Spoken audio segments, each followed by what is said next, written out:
On September 26, 2023, after much publicity and speculation, Jade Cargill joined WWE, and despite her not even having a match yet, she has been presented as a big deal. Funny they can't do that with all their talent, huh? Anyway, as we come to the end of Black History Month and as we approach Survivor Series, and I guess Crown Jewel, let's look at some potential storyline routes that they could go down with Jade as they get ready for her debut. I am Charlie Miguel Grunt, and this is the 10 things that Jade Cargill could do in WWE. Honorable mention, touting her services. In all honesty, she has been in WWE for a little bit of time, and in that time, she has already been on all 3 shows, interacted with all 3 champions, although there has been a title change since then, and we will talk about that. So it misses the list as she has already been touted by each show, and really shouldn't be much longer before she is seen on our screens actually wrestling. Now, onto the list proper. Number 10, squash matches. Because of course it is. The most tried and tested method on getting people over, as long as it's done right, and the most obvious one in my opinion. It's basically what she's known for, and there have been so many Goldberg comparisons that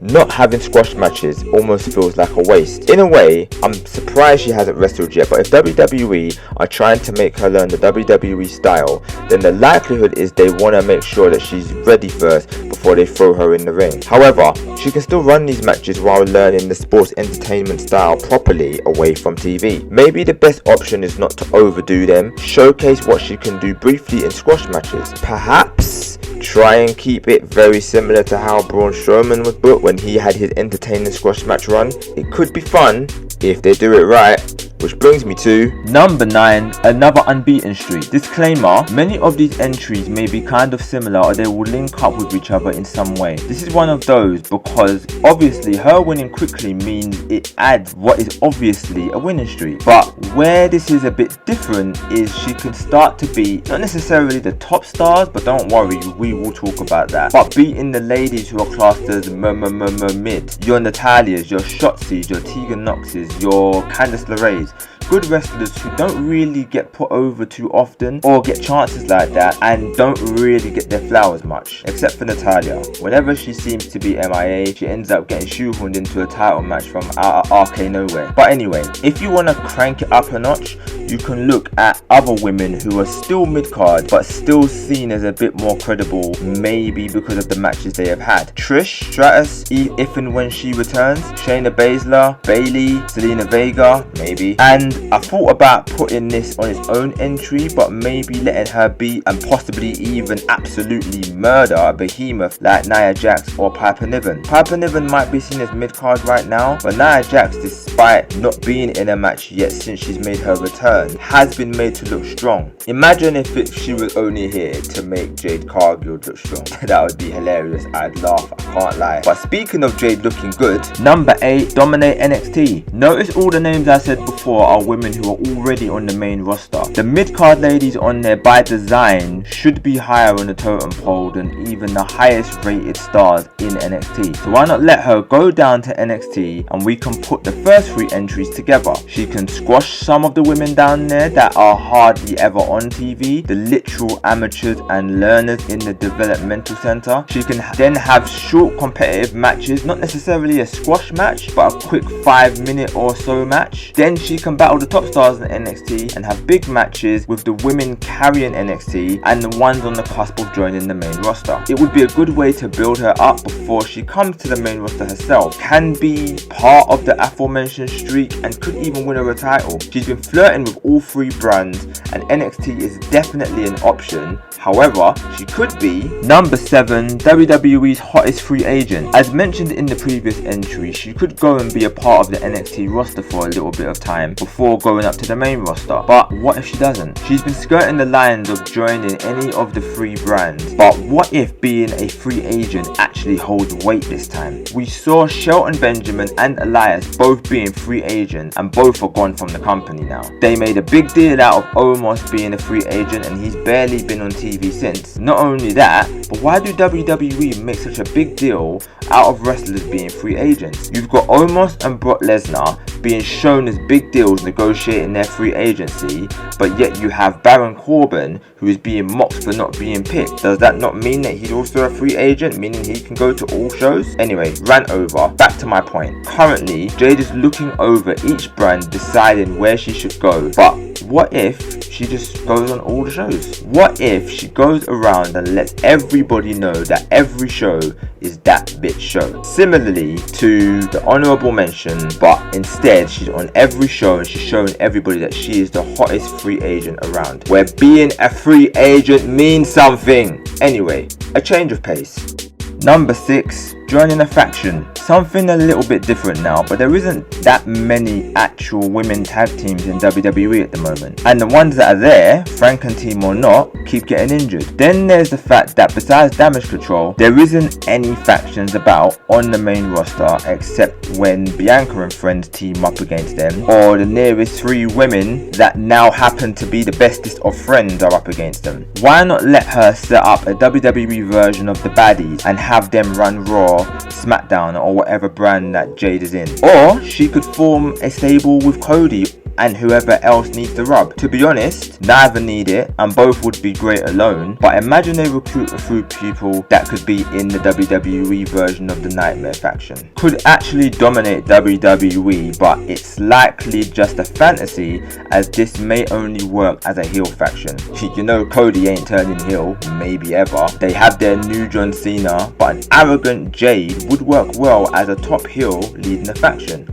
Or she could. Number 5, Feud of Charlotte. Now, onto the feud section of this video, and what bigger star to feud with than Charlotte Flair? Well, maybe Becky Lynch, but we'll get to her. But when it comes to Charlotte, you're talking about title challenging, record breaking, rarely putting other stars over Charlotte Flair. So, in that sense, is there a bigger star than Super Charlotte? This would be very ballsy to have her first feud to be against one of the biggest stars in the company, and yet not too wild, as they have been showcasing Jade's star power since she arrived. As long as she wins. Having Charlotte put Jade over would be huge for her in her WWE career, as long as they follow it up with something substantial. But who else to put Jade Cargill over to show how big of a deal she is than Charlotte? Well, there is one person. Number 4, feud with Becky Lynch. Becky Lynch's start of her heel turn at SummerSlam was a 26-second win over Bianca B.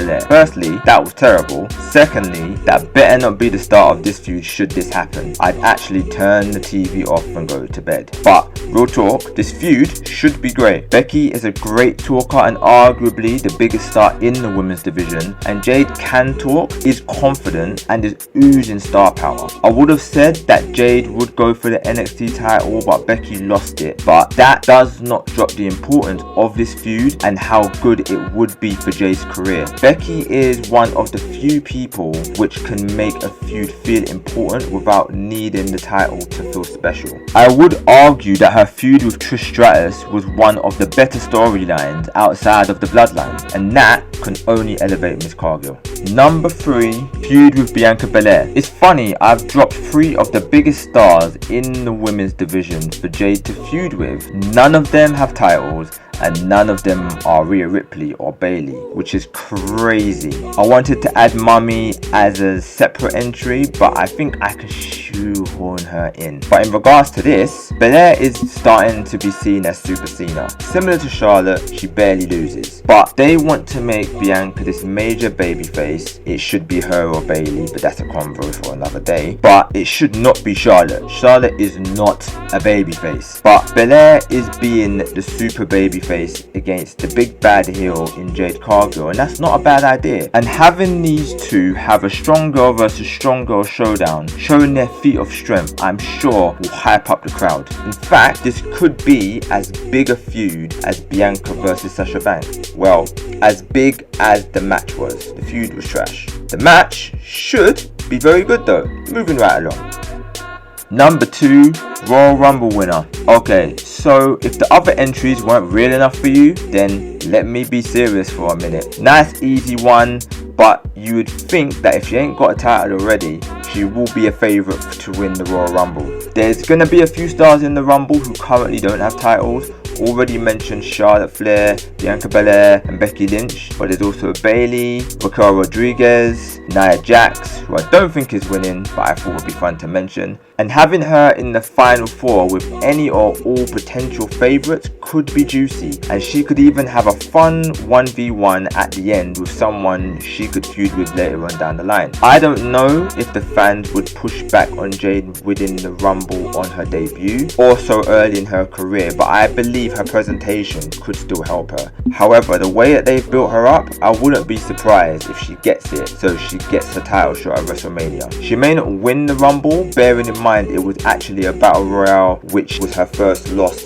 in AEW. Everyone forgets that. But if they are strapping the rocket to her back, they will consider giving her the Rumble win to bring her into the title picture. Number 1, early title win. I'm sure you guys knew this was going to be on the list, and I'm not going to lie, I would have said that she might win Money in the Bank, but since that's not until next year, they may just hotshot her to the title. So let's get the lowest title out of the way. As mentioned, Becky Lynch lost the NXT title to Lyra Valkyria. Definitely the lowest title holder, and you could argue that if there's a mid-title in the women's division, it's this one. And Jade could win this and hang on to it for ages as a stepping stone before coming for one of the main roster titles. Then you have the 2 champions on the main roster. Now, I'm going to talk about the current champs, whether or not I think they will be the champ by the time Jade could face them, one of which is Io Sky. And to be honest, it wouldn't surprise me if Jade knocks off Io for the title, but she could lose it to Bianca, which would result in the aforementioned Belair Cargill feud. Either way, we could see her go for the SmackDown title, or she could go for the other hottest woman right now and the hottest woman champ in Rhea Ripley. Start a feud with Rhea, strong versus strong again,